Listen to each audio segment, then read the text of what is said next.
Hello నమస్తే, నేను మీ శ్రీనివాస్. నిన్న సుప్రీంకోర్టు తిరుమల తిరుపతి దేవస్థానం లడ్డు పైన కల్తీ నెయ్యి పైన ఒక రకంగా ఆంధ్రప్రదేశ్ ప్రభుత్వానికి షాక్ ఇచ్చింది. చంద్రబాబు నాయుడు గారికి అయితే లెఫ్ట్ రైట్ తీసుకుంది. ఏ విధంగా మీరు ఇంత సున్నితమైన అంశాన్ని ఒక రాజ్యాంగబద్ధ పదవి నుండి ఎట్లా లీక్ చేస్తారు, ఎట్లా మాట్లాడతారు, ప్రెస్ కాన్ఫరెన్స్లో ఏ ఆధారాలతో మాట్లాడతారు, కల్తీ జరిగిందని ఏ ముందు మీ దగ్గర డాక్యుమెంటరీ ఎవిడెన్స్ అని చెప్పి ఒక రకంగా నిలదీసింది. ముఖ్యమంత్రి గారిని నిలదీసింది.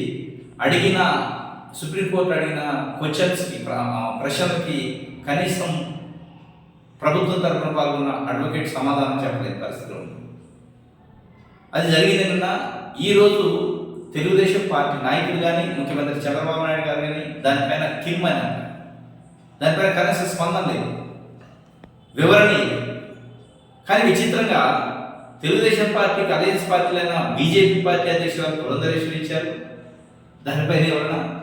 అదేవిధంగా అలయన్స్ పార్టీ, ఇంకొక alliance party Janasena party chief deputy CM Pawan Kalyan garu కూడా ఒక సందర్భంలో వివరణ ఇచ్చే ప్రయత్నం చేశారు.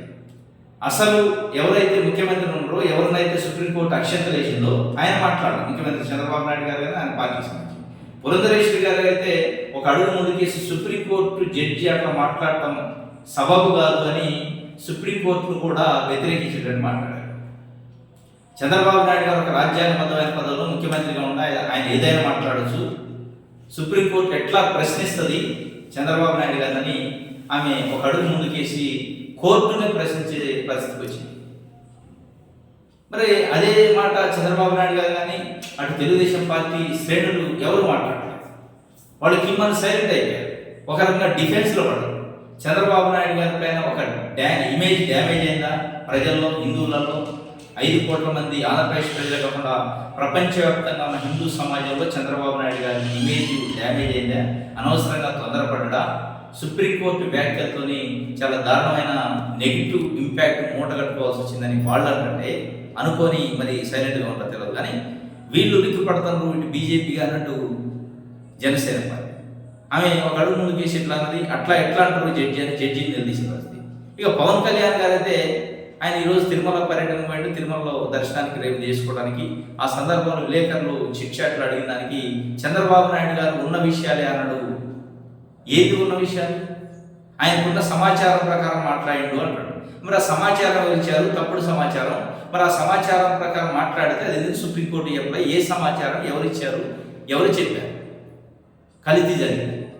ఏ సమాచారం ప్రకారం ముఖ్యమంత్రి స్థాయిలో ఉన్న వ్యక్తి మాట్లాడిన? ఆయన సామాన్య కార్యకర్త కాదు, సామాన్య నాయకుడు కాదు, ముఖ్యమంత్రి. అంత ఫేక్ సమాచారం ఎవరు ఇచ్చారు, దాని ప్రకారం మాట్లాడినట్టున్నారు. ఏ సమాచారం మాట్లాడారు? తప్పు జరగకపోయినా, కల్తీ జరగకపోయినా కల్తీ జరిగిందనే సమాచారం ఉంది ఆయన దగ్గర. సుప్రీంకోర్టు అదే కదా అడిగింది. ఏ ఆధారంతో మీరు కల్తీ జరిగిందన్నారు, ఆ ఆధారాలను చూపించినట్టు చూపించలేమని చూపించాలి కదా సమాచారం. ఆయన సమాచారం చూపించలేని పరిస్థితుల్లో, ఆధారాలు లేని పరిస్థితుల్లో డ్యామేజ్, నా ఇమేజ్ డ్యామేజ్ అయితే అనవసరమైన కామెంట్ చేసినా ఆయన మొదలు పడుతున్నా, మరి పార్టీ కూడా సైలెంట్ అయితే మీకెందుకు ఉలికి పడుతున్నట్టు బీజేపీ జనసేన ఇంకా వెనకేసుకొచ్చుకునే కార్యక్రమం ఎందుకు చేస్తారు? ఎంత అలయన్స్ అయితే మనకి ఇది హిందువుల మనోభావాలు, సెంటిమెంట్ విషయం. నేను అడ్డబొట్టు పెట్టుకొని పవన్ కళ్యాణ్ గారు సనాతన ధర్మం అని మాట్లాడుతున్నాడు. దీంట్లో ఏం సనాతన ధర్మం ఉంది అంటే లడ్డు విషయంలో కల్తీ జరగకపోయినా జరిగింది అంటారు సనాతన ధర్మం. జరిగింది అని ప్రచారం చేస్తే, లేని కల్తీని, లేని అంశాలను ప్రచారం చేస్తే అది సనాతన ధర్మాన్ని కాపాడినట్టయితే, నిజాలు మాట్లాడితే సనాతన ధర్మం అయితే ఏది సనాతన ధర్మం అనేది ఇలా పవన్ కళ్యాణ్ గారు ఆత్మవిమర్శ చేసుకోవాలి. ఆయన కూడా దీంట్లో చెడు మూట కట్టుకుంటూ ఈ అపకీర్తిలో సగం ఆయన కూడా పాల్పంచుకుంటాడు. కాబట్టి ఇప్పటికైనా ఆలోచించుకోవాలంటే BJP, Janasena party, Telugu Desam party అసలు ముద్దాయి సైలెంట్ అయితే వీళ్ళు ఎందుకు ఉలిక్కి పడుతున్నారో అర్థం కాని పరిస్థితులు ఇలా ప్రజలు ఆలోచిస్తున్నారు. కాబట్టి ఇప్పటికైనా ఆత్మవిమర్శ చేసుకోవాలి పార్టీ. ఇది ఈరోజు జరిగిన అప్డేటు. Thank you.